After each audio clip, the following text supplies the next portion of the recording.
कोकणाच्या भागामध्ये काय परिस्थिती आहे, कोकण विभागामध्ये आपण पाहणार आहोत ग्राफिक्सच्या माध्यमातून सद्यस्थिती काय आहे 2019ची पाहूयात ग्राफिक्सद्वारे।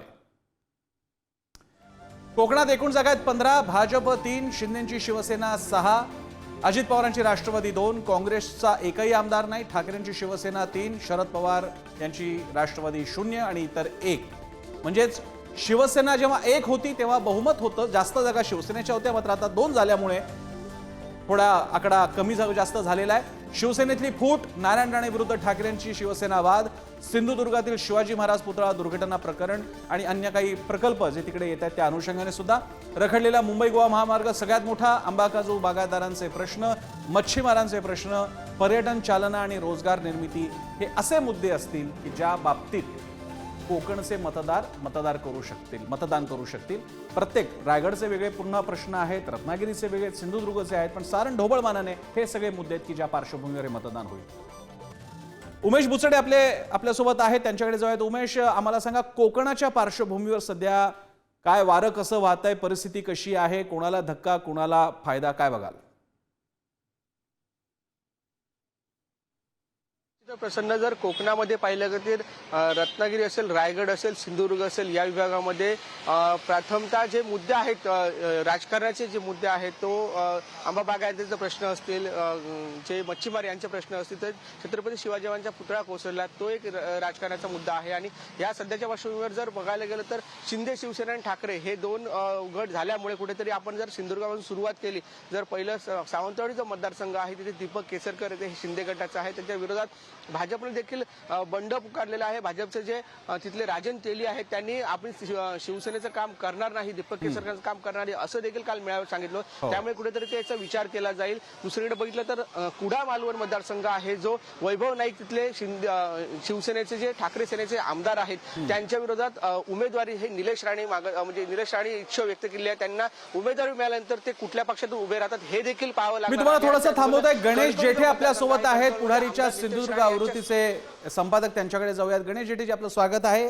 2 मुद्दे, नारायण राणेंना सुरुवातीपासून भाजपने एक मोठं स्थान, महत्त्व देऊ केलं होतं, मग खासदार करणं असेल, मग त्यांना सुपर सिक्युरिटी देणं असेल, नितेश राणेंना हिंदुत्वाचा चेहरा प्रोजेक्ट करणं असेल, या पार्श्वभूमीवर अशा प्रकारे बळ दिलेल्या राणे कुटुंबियांकडून कोकणाच्या बाबतीत काय प्रभाव पडू शकतो आणि एकूण स्थिती तुम्ही कशी पाहता?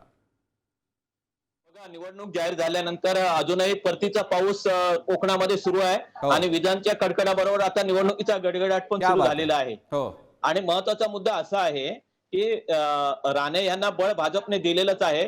तुम्ही गेल्या लोकसभा निवडणुकीमध्ये बघितलं तर संपूर्ण महाराष्ट्रात महाविकास आघाडीला बहुमत मिळालं, मात्र कोकणचा जो हा परिसर आहे त्यामध्ये महायुतीला लोकांनी मदत केलेली आहे, लोकांनी सपोर्ट केलेला आहे। त्यामुळे राणे आणि भाजपचा आत्मविश्वास या भागामध्ये ह्या निवडणुकीच्या पार्श्वभूमीवर वाढलेला आहे। मात्र परिस्थिती अशी आहे की इथे जास्तीत जास्त जागा ह्या शिंदे गटाला मिळण्याची शक्यता आहे आताच्या घडीला जर महायुतीचा विचार केला तर, आणि भाजपला तुलनेने इतर पक्षांपेक्षा कमी जागा मिळण्याची शक्यता आहे, कारण इथे दावा जास्त शिंदे गटाचा आहे आणि चिपळूणची एक जागा आहे तिथे राष्ट्रवादी अजित पवार गटाचाही दावा आहे। तर अशा परिस्थितीमध्ये भाजप जास्तीत जास्त जागा आपल्याकडे मिळवण्याचा पहिल्यांदा प्रयत्न करेल आणि त्यामध्ये त्यांना किती यश ते पाहावं लागेल। महत्वाचं म्हणजे शिंदे गटाची जी काही ताकद आहे शिंदे शिवसेनेची ती ह्या भागामध्ये आहे, तळ कोकणामध्ये आहे। कारण दीपक केसरकर आहेत, नंतर उदय सामंत आहेत, नंतर इरण सामंत आता राजापूरमध्ये उभे राहत आहेत, त्याशिवाय तिकडे रामदास कदम आहेत। तर जास्तीत जास्त शिवसेना शिंदे यांना जर आपलं बळ वाढवायचं असेल तर त्यांना तळ कोकणावर जास्त लक्ष केंद्रित करावं लागणार आहे।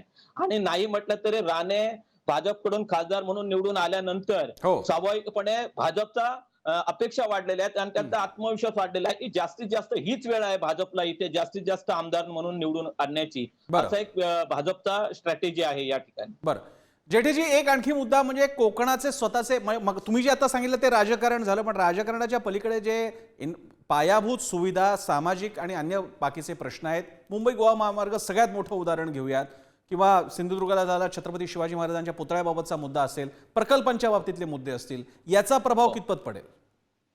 यामध्ये असं झालंय की स्थानिक पातळीवर बघता रोजगार अजिबात नाहीये, त्यामुळे मुंबईकडे जाणारं तरुणांचं स्थलांतर दिवसेंदिवस वाढत आहे। तो रोष सगळ्याच राजकीय पक्षांवर आहे, कारण गेल्या 10-15 वर्षांमध्ये 20 वर्षांमध्ये लोकांना रोजगार देईल असा मोठा प्रोजेक्ट उभा राहिलेला नाही सिंधुदुर्ग आणि तळ कोकणामध्ये. त्याचा मोठा इफेक्ट आहे. शिवाजी महाराजांचा पुतळा पडला, त्याचाही रोष सत्ताधाऱ्यांना सहन करावाच लागेल, त्यालाही फेस त्यांना करावं लागेल. आणि सगळ्यात महत्वाचा मुद्दा असा आहे की सातत्याने होणारी आपत्ती, मग चक्रीवादळ असेल, इतर गोष्टींसाठी कायमस्वरूपी उपाययोजना झालेली नाही, तो एक राग आहे. आणि विशेषतः कोकण हा निसर्गरम्य आहे, तिथे तुम्ही निसर्ग राखून उद्योग आणा अशी कोकणवासियांची मागणी आहे. आणि अशा वेळी प्रदूषित प्रकल्पांना जो विरोध होतो. जेठेजी, तुम्ही आमच्यासोबत राहत, उमेश सुद्धा आपल्यासोबत आहेत. उमेशकडे जाऊयात, आपले प्रतिनिधी आपल्यासोबत आहेत. उमेश, या सगळ्या पार्श्वभूमीवर जे जेठे सुद्धा सांगत होते त्याच्यानंतर एक विशेषतः शिवसेनेचं जर आपण उदाहरण घेऊयात, लोकसभेच्या वेळी खूप टीका झाली शिंदेंवर की यावेळी धनुष्यबाण दिसला नाही, त्यामुळे शिंदेंना फक्त शिवसेनेचा पक्ष आमदार जास्त आणणे एवढाच मुद्दा नाहीये, तर उद्धव ठाकरेंच्या शिवसेनेपेक्षा आपली शिवसेना ही कोकणामध्ये जास्त पसरलेली किंवा तिला प्रतिसाद हे दाखवून देणं आहे. त्यामुळे ज्या कोकणावरती नेहमी या शिवसेनेने दावा केलाय त्या बाबतीत तुम्ही कसं पाहताय? कोकणाचं समाजमन ठाकरे किंवा शिंदेच्या बाबतीत कसं आहे?